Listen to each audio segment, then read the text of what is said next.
Ahead of Leicester, a similar game to Nottingham Forest, are you expecting?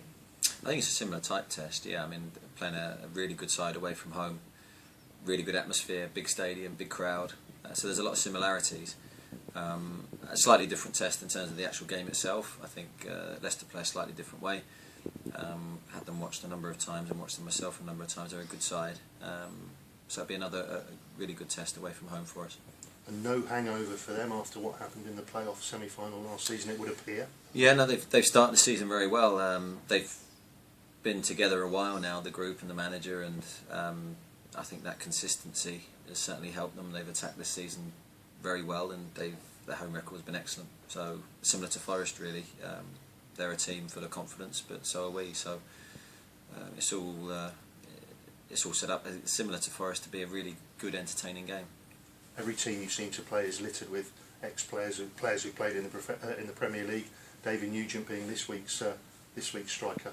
Well, I think both front players are good players, Vardy and Nugent. They've built up a good relationship, a good partnership. So I think defensively against Nottingham Forest we had a tough examination, and I think we came through that really well. Certain aspects of the game we defended very well, and I think we're going to have to match those levels, even better those levels against Leicester because of how they play.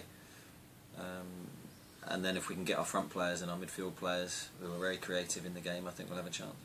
Nigel Pearson has said that we need to prepare ourselves because they're a surprise quantity, if you like. Do you feel that you're benefiting from that this season, having come up? Maybe to a certain degree. I think it was always going to be one of our strengths. In terms of every manager will be fully aware of our players and what our strengths and weaknesses are. But I think that quickly goes in the Championship. I think modern technology and media means that people can watch you as much as they like. So I'd be surprised if that was having a huge factor on things. Somebody said this week that the Championship in England is possibly the most competitive league in the world. Now, I'm not talking about technically, obviously the Premier League and other top flight countries. What do you think about the Championship being the most competitive in the world? Possibly in terms of the quality of every team, I think is very high. I don't think there's a huge gulf between the top and the bottom clubs.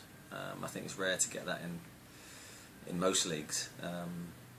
You can win any game, you can lose any game. I think it's really tight, and the fine margins between winning and losing well, they are very, very fine. We've seen that already with ourselves this year. Been unfortunate to be on the end of a couple of big scorelines against us. The reality is we're in both of those games, and we've won games that have been very tight. So that's why the league is so difficult to predict. I think results-wise, it's incredibly difficult, and that's why we have to know from our perspective we have to be at our best every week to get anything. And I think that's been proved as well, because when we have performed, invariably we've picked up points.